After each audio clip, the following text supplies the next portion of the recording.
তৃণমূল নয়, এখন বিজেপির মাথা ব্যথা বেড়েছে জ্ঞানেশ কুমারকে নিয়ে। শুভেন্দু অধিকারী ও শ্রমিক ভট্টাচার্য মুখ্য নির্বাচন কমিশনার জ্ঞানেশ কুমারকে ঘিরে সবচেয়ে বেশি আক্রমণ চালাচ্ছেন। শ্রমিক ভট্টাচার্য প্রকাশ্যে বলেন, জ্ঞানেশ কুমারকে রাস্তায় নেমে মানুষের সঙ্গে কথা বলতে হবে। তার দাবি, দিল্লিতে বসে সিদ্ধান্ত নিলে বাংলার বাস্তব পরিস্থিতি বোঝা যাবে না। সোজা কথায় বাংলার পালস বোঝার উপদেশ দেন তিনি। এই সুরেই কথা বলেন শুভেন্দু অধিকারীও। তিনি বলেন, জ্ঞানেশ কুমারের হাতে কিছুই নেই, 3 কমিশনারের বেঞ্চে সব সিদ্ধান্ত হয়। এমনকি তিনি কমিশনকে সুপ্রিম কোর্টের হস্তক্ষেপ চাইতে বলেন। শুভেন্দু আরো অভিযোগ করেন, কমিশনের কাজ শুধু কাগজে কলমে সীমাবদ্ধ। সফট লাইন নিচ্ছে কমিশন। তার হুঁশিয়ারি, অ্যাকশন না হলে ভোটাররাই কোর্টে যাবে। বিজেপি এখন অ্যাকশন চাইছে। এসআইআর নিয়ে বিজেপি যত রকম হুঁশিয়ারি দিয়েছিল, অনুপ্রবেশ নিয়ে যে মিথ্যে প্রচার করার চেষ্টা করেছিল, সবই ভেসে গেছে বানের জলে। কজন অনুপ্রবেশকারী ধরা পড়েছে কেউ জানে না। মতুয়াদের ভোটাধিকার নিয়ে জটিলতা কাটবে কিনা কেউ জানে না। এবার বিজেপির টার্গেট তাই জ্ঞানেশ কুমার। বিজেপি যতটা চেয়েছিল ততটা আনুগত্য কি দেখাতে পারছেন না জ্ঞানেশ কুমার? বিজেপির রাজনীতি স্পষ্ট। নিজেরা প্রশাসনিক ব্যর্থতা বা মাঠের বাস্তব সমস্যার সমাধান না করে তারা কমিশনারকে টার্গেট করছেন। কমিশনের নির্দেশ থাকা সত্ত্বেও ফারাক্কা কাণ্ডে এফআইআর না হওয়া নিয়ে তারা যতটা চিৎকার করছে, ততটাই দায় এড়ানোর চেষ্টা করছে। জ্ঞানেশ কুমারকে আক্রমণ করে বিজেপি আসলে জনরোষকে অন্যদিকে ঘোরাতে চাইছে। পশ্চিমবঙ্গে ভোটার তালিকার স্পেশাল ইন্টেন্সিভ রিভিশন এখন এক বড় রাজনৈতিক বিতর্ক। নির্বাচন কমিশন বলছে এই প্রক্রিয়া ভুয়ো ও মৃত ভোটার বাদ দেওয়ার জন্য, কিন্তু বাস্তবে এই প্রক্রিয়া মানুষের মধ্যে ভয়, ক্ষোভ ও অনিশ্চয়তা তৈরি করেছে। তৃণমূল এতদিন ধরে কমিশনকে আক্রমণ করেছে, কিন্তু এবার বিরোধী দলনেতা শুভেন্দু অধিকারীর মতে কার্যত কিছুই হচ্ছে না। তার অভিযোগ, কমিশন খুব সফট লাইন নিচ্ছে।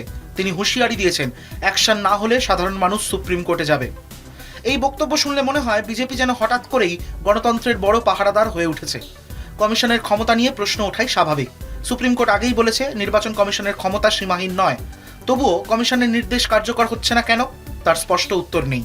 কিন্তু এবার বিজেপি বলছে কমিশন দিল্লিতে বসে থাকলে চলবে না, বাংলায় এসে পরিস্থিতি দেখতে হবে। কমিশন স্পেশাল অবজারভার পাঠিয়েছে, কিন্তু বিজেপির অভিযোগ তাতেও কাজ হচ্ছে না। এখানেই বিজেপির দ্বিচারিতা ধরা পড়ে। একদিকে তারা কমিশনের ক্ষমতা কম বলে অভিযোগ করছে, অন্যদিকে একই কমিশনের প্রতিটি সিদ্ধান্তকে তারা অন্ধভাবে সমর্থন করছে। এসআইআর নিয়ে শুরু থেকেই বিজেপি খুব আত্মবিশ্বাসী। তাদের দাবি, এই প্রক্রিয়ায় ভুয়ো ভোটার বাদ যাবে বাংলাদেশি ও রোহিঙ্গা অনুপ্রবেশকারীদের নাম, আর তাতেই লাভবান হবে বিজেপি। এমনকি তারা বলছে 2026-এ নবান্ন দখল করাও সহজ হবে।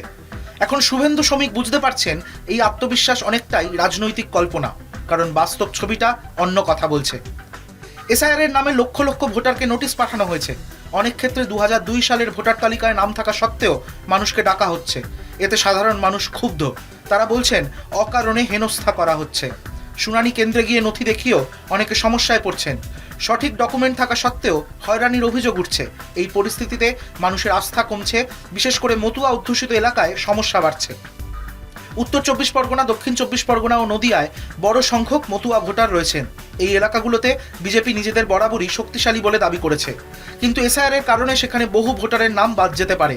আবার যাদের নাম থাকবে তারাও বিজেপির বিরুদ্ধে ভোট দিতে পারেন, কারণ মানুষ মনে করছে বিজেপি এসআইআর প্রক্রিয়ার মূল ষড়যন্ত্রী। বিশেষজ্ঞদের মতে এসআইআর বিজেপির জন্য উল্টো ফল দিতে পারে। ভোট বাড়ার বদলে সিট কমতেও পারে। অন্যদিকে তৃণমূল শুরু থেকেই এই প্রক্রিয়ার বিরোধিতা করছে। তারা সুপ্রিম কোর্টে মামলা করেছে। তৃণমূল মাঠে নেমে মানুষকে সাহায্য করছে, নথির সমস্যা মেটানোর চেষ্টা করছে। এতে দলটির ভাবমূর্তি আরও মানবিক হয়েছে। এই জায়গায় বিজেপি শুধু অভিযোগ আর স্লোগানে আটকে। বেঙ্গল ওয়ান্টস অ্যাকশন বললেই তো অ্যাকশন হয়ে যায় না। বাস্তবে মানুষের পাশে কে দাঁড়াচ্ছে সেটাই ভোটে গুরুত্ব পায়। সিএ এর মাধ্যমে নাগরিকত্ব দেওয়ার আশ্বাসও বিজেপির পুরনো গল্প। এত বছরেও তার বাস্তব ফল বহু মানুষ চোখে দেখেনি। বিজেপি যে সহজ জয়ের হিসেব কষেছিল, সেই হিসেব যে কতটা ভুল হতে পারে তা ধীরে ধীরে স্পষ্ট হচ্ছে। শেষ পর্যন্ত কে লাভবান হবে তা ভোটের ফলেই জানা যাবে। কিন্তু এটুকু পরিষ্কার, কাগজে লেখা হুঁশিয়ারি আর বড় বড় ভাষণ দিয়ে মানুষের আস্থা কেনা যায় না। আর বিজেপির অতিরিক্ত আত্মবিশ্বাসী হয়তো তাদের সবচেয়ে বড় দুর্বলতা। কলকাতা টিভি।